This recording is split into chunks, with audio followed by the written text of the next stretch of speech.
ዛሬ በነጭና በጥቁር ቦሎቄ የሚሰራ ሰላጣ አዘጋጃለሁ። የህይወት ማዕድ ነው። እንግዲህ ቀደም ብዬ ሰላጣውን አዘጋጅቻለሁ። ሽንኩርት፣ ካሮት፣ ኪያር ወይም ኩከምበር፣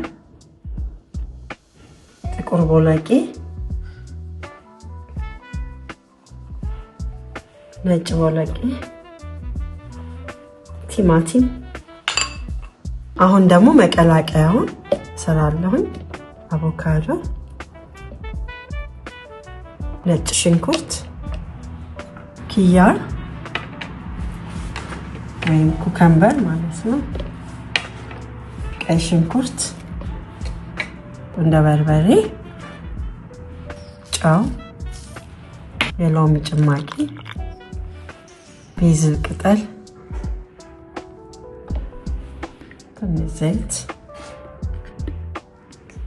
እንግዲህ እነዚህን አድርጌ ፈጨዋለሁ።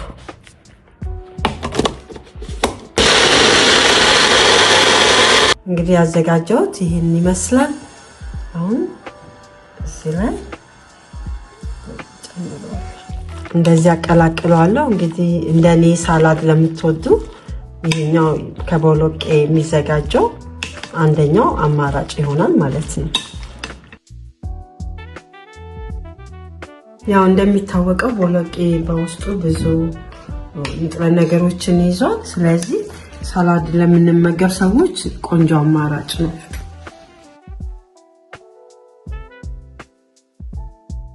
የቦሎቄ ሳላድ የሳላድ አማራጭ ነው። በየቤታችሁ ሞክሩት። የህይወት ማዕድ ለሚቀጥለው ቆንጆ ምግብ ይዤላችሁ ቀርባለሁ። እስከዛው ሰላም ንገሩ።